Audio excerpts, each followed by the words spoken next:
There was a Yahudi lady, a woman, she gave some meat to the Prophet ﷺ. This is in Sahih al-Muslim. And this is important for all of us to understand how the Prophet ﷺ treated non-Muslims. A Yahudi woman, she gave some meat to the Prophet ﷺ in which there was poison. The Prophet ﷺ ate a bit of it. And the other Sahabi who ate the poison, there was another Sahabi, the Prophet ﷺ, he died immediately after that. He passed away. Now the effect, the asr of this zahr, of this poison, remained with Rasulullah sallallahu alayhi wa sallam. The Sahaba found out, and the Sahaba called that Yahudi woman. And the Sahaba said, Ya Rasulullah sallallahu alayhi wa sallam, we should kill her. The Prophet sallallahu alayhi wa sallam said, no. The Prophet sallallahu alayhi wa sallam let her, forgave her. Do you know that the Prophet sallallahu alayhi wa sallam was martyred because of the effect of the same poison? Our beloved of Allah sallallahu alayhi wa sallam, Rasulullah sallallahu alayhi wa sallam was martyred.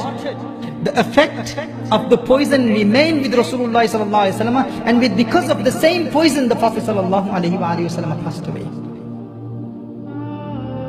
So this Yahudi woman who was the cause of the martyrdom of Rasulullah sallallahu alayhi wa sallam was forgiven by the Prophet sallallahu alayhi wa sallam. Rasulullah sallallahu alayhi wa sallam forgave her. This is the sunnah of the Prophet sallallahu alayhi wa sallam. This is how Rasulullah sallallahu alayhi wa sallam treated non-Muslims. The Prophet sallallahu alayhi wa sallam was going to Najd, and Sayyidina Jabir bin Abdullah radiyallahu ta'ala anhu narrates this hadith. Rasulullah sallallahu alayhi wa sallam was going to Najd for a battle, and on his journey the Prophet sallallahu alayhi wa sallam, he lied down. The Sahaba alayhim ridwan, they were tired, and then the Prophet sallallahu alayhi wa sallam placed his sword, he hanged his sword on a tree, and suddenly a Bedouin comes and he picks up the sword of the Prophet sallallahu alayhi wa sallam, and he points the sword towards the Prophet sallallahu alayhi wa sallam in the direction of Rasulullah sallallahu alayhi wa sallam. And the Prophet sallallahu alayhi wa sallam woke up and he said, who will save you from me, O Muhammad? Today, who will save you from me, O Muhammad? He wanted to assassinate the Prophet sallallahu alayhi wa sallam. Do you know what Rasulullah sallallahu alayhi wa sallam said? The Prophet sallallahu alayhi wa sallam said, Allah. Rasulullah sallallahu alayhi wa sallam did zikrullah, Allah. The second time he said, who will save you from me today? Once again the Prophet sallallahu alayhi wa sallam said, Allah, Allah, Allah. When the Prophet sallallahu alayhi wa sallam said that, the sword dropped out of his hand. The Prophet sallallahu alayhi wa sallam picked it up, and the Prophet sallallahu alayhi wa sallam said, who will save you from me today? He was about to assassinate the Prophet sallallahu alayhi wa sallam.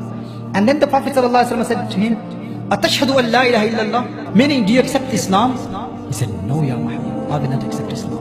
Why did this non-Muslim say that I will not accept Islam? He knew that Rasulullah sallallahu alayhi wa sallam will not kill him. He had yaqeen that the Prophet sallallahu alayhi wa sallam will not kill him. He knew that the Muslim tradition is not to kill people if they don't accept Islam. And this itself is a clear proof that Islam did not spread by the sword. How did Islam spread? What happened? The Prophet ﷺ said, do you testify that there is none worthy of worship other than Allah? He said, no. The Prophet ﷺ let him go. Remember, the Sahaba were all asleep.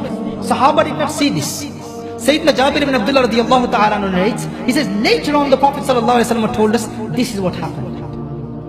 And this man then went back to his community. He told all these people that this is how I was about to assassinate Muhammad sallallahu alayhi wa sallam, and then the sword fell out of my hand. He had the sword and he didn't kill me. He freed me. He forgave me. Do you know what happened? The entire community became Muslims. They all accepted Islam.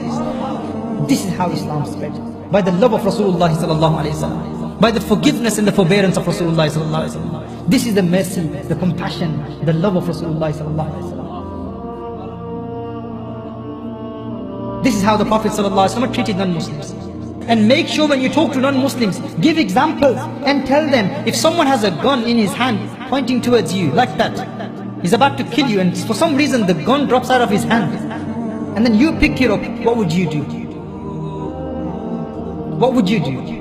If you were in a third world country, you'd probably kill that person.